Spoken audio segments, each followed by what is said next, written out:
Diyos si Esteban at pinuspos ng kapangyarihan. Ano pat gumawa siya ng maraming himala at kababalaghan sa harapan ng madla.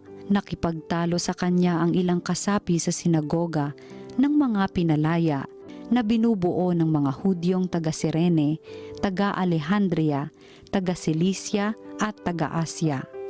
Ngunit wala silang magawa sa karunungan ni Esteban na kaloob ng Espiritu. Nang marinig ito ng mga bumubuo ng Sanhedrin, sila'y nagngalit dahil sa matinding galit kay Esteban. Ngunit si Esteban na puspos ng Espiritu Santo ay tumingin sa langit at nakita ang maningning na liwanag sa paligid ng Diyos at si Jesus na nasa kanyang kanan. Bukas ang kalangitan, sabi niya, at nakikita ko ang anak ng tao na nasa kanan ng Diyos. Tinakpan nila ang kanilang tainga at nagsigawan. Pagkatapos, sabay-sabay silang dumaluhong sa kanya. Kinaladkad nila si Esteban hanggang sa labas ng lungsod upang batuhin. Hinubad ng mga saksi ang kanilang mga kasuotan at iniwan sa isang binatang nagngangalang Saulo.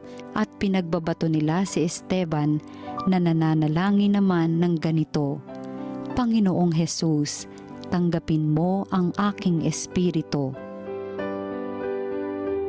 Ang salita ng Diyos.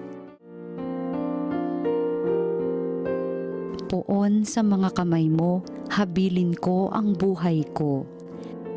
Tanging kublihan ko ako ay ingatan, tagapagtanggol ko't aking kaligtasan, tagapagtanggol ko at aking kanlungan. Ayon sa sabi mo, ako'y patnubayan. Poon sa mga kamay mo, habilin ko ang buhay ko. Sa mga kamay mo, habilin ko'y buhay ko. Tagapagligtas kong tapat at totoo, magbubunyi ako, magsasayang tunay sa iyong pag-ibig na walang katapusan. Poon sa mga kamay mo, habilin ko ang buhay ko. Laban sa kaaway ay ipagtatanggol mo at sa umuusig sa sinumang tao. Itong iyong lingkod sana ay lingapin, ingatan mo ako't iyong pagpalain. Iligtas mo ako at iyong sagipin, tanda ng pag-ibig na di nagmamaliw. Poon sa mga kamay mo, habilin ko ang buhay ko. Ang mabuting balita ng Panginoon ayon kay San Mateo. Noong panahong iyon, sinabi ni Jesus sa kanyang mga alagad, Mag-ingat kayo, sapagkat may mga taong magkakanulo sa inyo sa mga hukuman at hahagupitin nila kayo sa mga sinagoga. Dahil sa akin, ihaharap kayo sa mga gobernador at mga hari at magpapatotoo kayo sa harapan nila at ng mga hentil. Kapag nililitis na kayo, huwag kayong mabalisa tungkol sa sasabihin ninyo o kung paano ninyo sasabihin.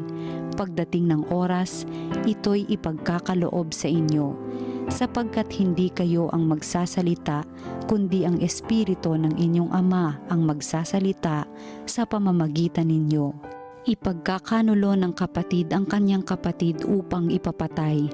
Gayon din ang gagawin ng ama sa kanyang anak, lalabanan ng mga anak ang kanilang mga magulang at papapatay. Kapopootan kayo ng lahat dahil sa akin, ngunit ang manatiling tapat hanggang wakas ang siyang maliligtas. Ang mabuting balita ng Panginoon. Pinupuri ka namin, Panginoong Hesukristo.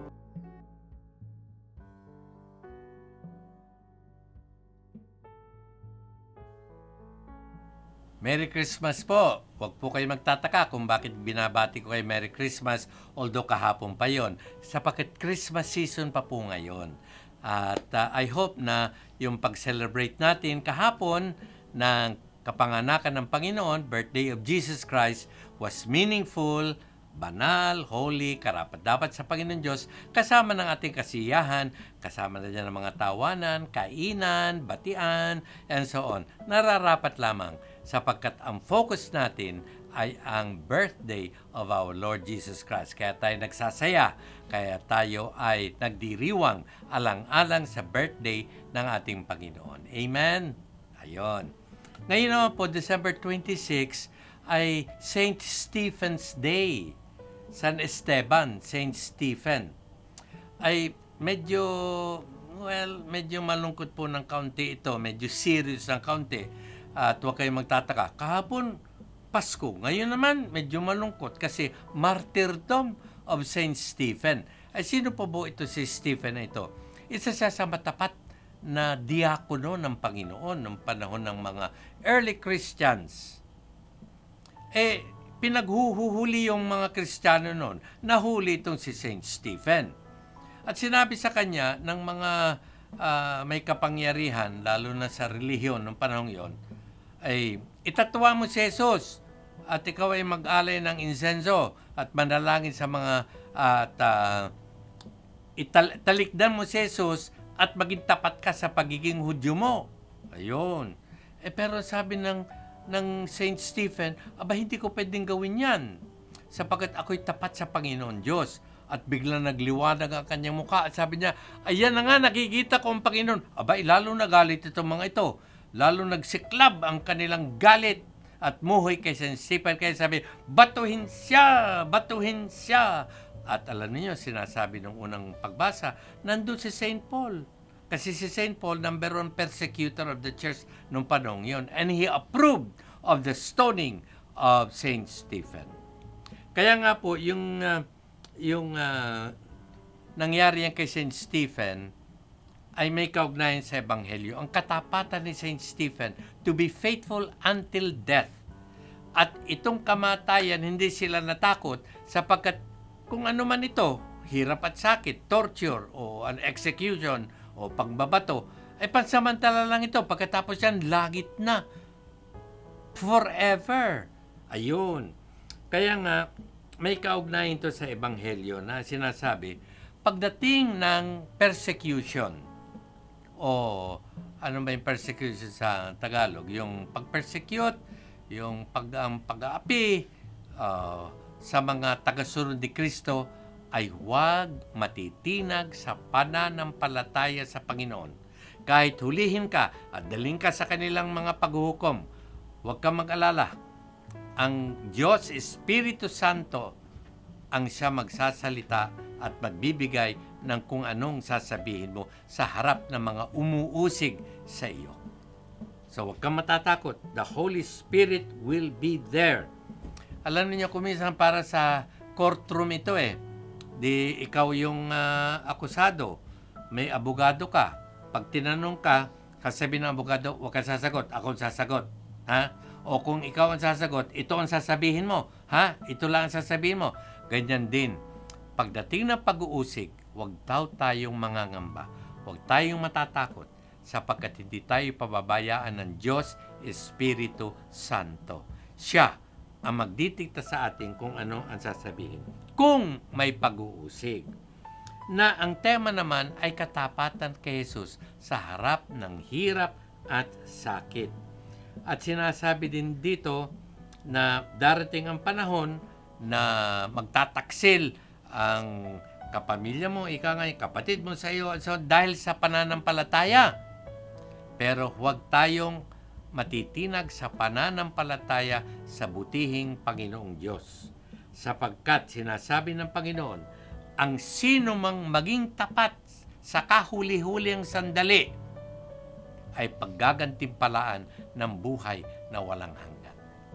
Mga kapatid, napakarami na pong witnesses sa pananampalataya. Yan ang mga martir, yung mga pinugutan ng ulo, yan ang mga pinakain sa mga mabagsik na mga hayop, yan ang mga ipinako sa krus katulad ng ating Panginoon, yan ang mga sinunog, and so on. Pero kailanman hindi sila nagpadaig sa takot, kundi lalo nilang nilaksan ang kanilang pananalig at pananampalataya sa Panginoon Diyos na siyang nagbigay sa kanila ng lakas upang to undergo tanggapin itong kahirapan at pasakit na ito sapagkat ang kapalit ay buhay na walang hanggan. Mga kapatid, maaaring hindi magkaroon ng persecution sa ating buhay.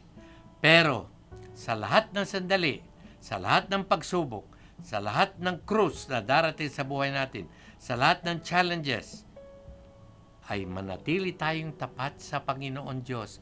Lord, I offer you everything, my pain, my sickness, my frustration, mga disappointment, and so on. I offer everything to you through the hands of Mama Mary, assisted by Saint Joseph, for your greater glory and in reparation for my many sins, Lord. At ang buhay ko ay nasa iyo ngayon at magpakailanman. At ang Panginoon, pag narinig niya mga ito, matutuwa siya at sasabihin na sa atin, ikaw na tapat sa akin hanggang sa huling sandali, halika at dadaling kita sa langit, sa buhay na walang hanggan. Amen. Muli, Merry Christmas po sa inyong lahat at nawa pagpalain tayong lahat sa papasok na bagong taon 2024. Amen.